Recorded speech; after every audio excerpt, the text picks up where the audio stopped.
மானாமதுரை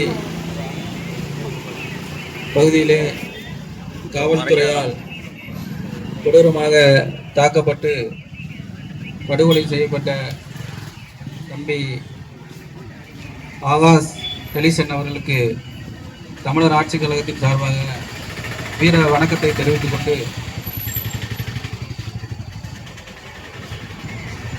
நாங்கள் இந்த படுகொலை நடந்ததிலிருந்து இதில் என்ன நடக்குன்னு நாங்கள் வாட்ச் பண்ணிகிட்டே இருக்கிறோம். தேர்தலின் காரணமாக சில நகர்வூரில் இருந்ததுனால நம்ம பொறுப்பாளரை அனுப்பிச்சி விட்டுட்டு அந்த கதையில் இருந்துட்டோம்.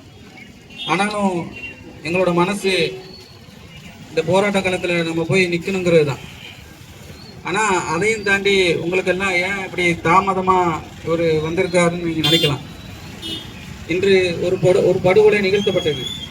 ஆனால் இதே மாதிரி நாளைக்கு இன்னும் 100 படுகொலை நடத்துவதற்கான சூழ்நிலை தமிழ்நாட்டில் இருக்கு. அது எந்த ஆட்சி வந்தாலும் இங்கே இருக்கும். திமுக ஆட்சி வந்தாலும் இருக்கும், டிவிக்கு ஆட்சி வந்தாலும் இருக்கும், இங்கே ஏடிஎம்கே ஆட்சி வந்தாலும் இருக்கும். இதை ஏன் சொல்லணும் உங்க எல்லாருக்குமே தெரியும். ஏன்னா இங்கே காவல்துறையில் இருக்கிற அவன் மனசுக்குள்ள சாதி வெறி. சட்டையை போடும்போது அவனுக்குள்ள சாதி வெறியும் சேர்த்து போட்டுட்டு தான் அந்த காவல் நிலையத்துக்குள்ளே நுழையிறான். தான் சார்ந்த சாதி வாழணும், மற்ற சாதிக்குள்ள சாகணுங்கிற எண்ணத்தில் இருக்கிற சில போலீஸ் அயோக்கியர்களுக்கு மத்தியில நம்ம சில அரசியல் தேவைகளை நோக்கி நகர்ந்துட்டு இருக்கிறோம். ஏன்னா இந்த அரசியல் சூழல் அப்படி இருக்குது. ஆட்சியும் மாறிடுச்சு. ஆனாலும் மனதானது அந்த போராட்டம் இன்னும் முடிவுக்கு வரல. அண்ணன் கே செல்வகுமார் அவர்கள்ட்ட போன் பண்ணி, ஆனால் இப்படி ஒரு போராட்டம் தொடர்ச்சியாக போயிட்டு இருக்கு. அரசியல் சூழலில் நீங்களும் அங்கிட்டு இருந்துட்டீங்க, போகலை. ஆனால் இந்த போராட்டம் இன்னும் வலுவடையலை.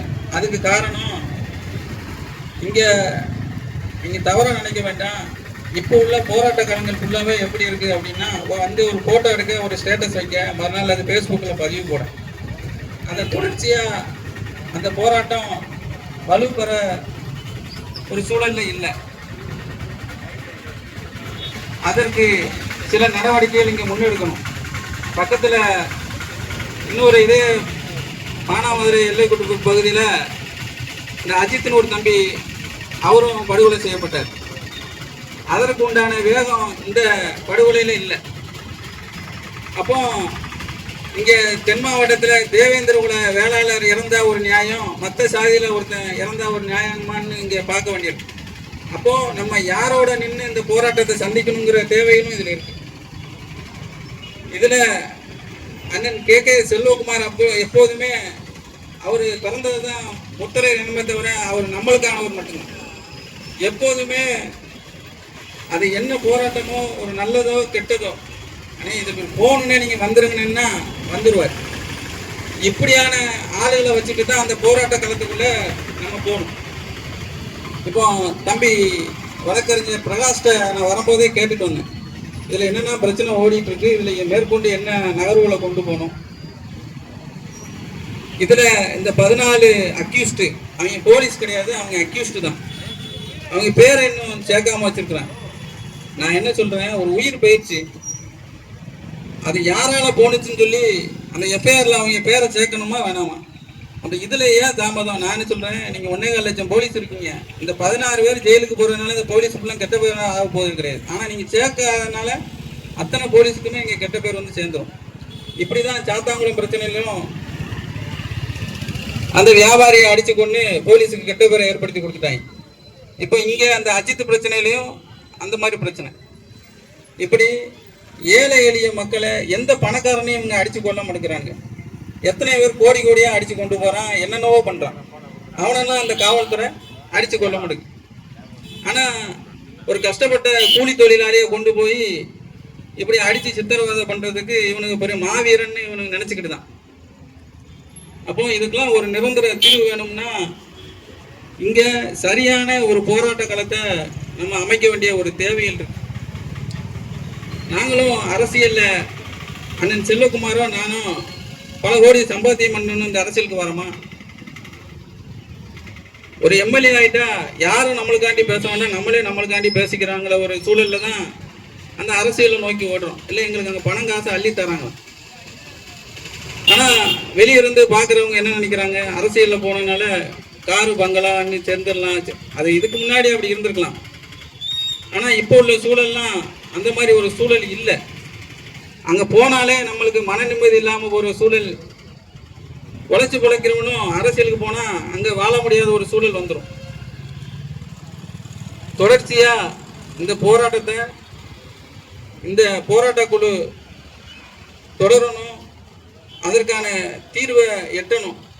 அதற்கு இந்த தமிழக ஆட்சி கழகமும் அண்ணன் KKS அவரின் தலைமையிலான தமிழர் தேசம் கட்சியும் என்னைக்கும் உறுதுணையாக நிற்கும்.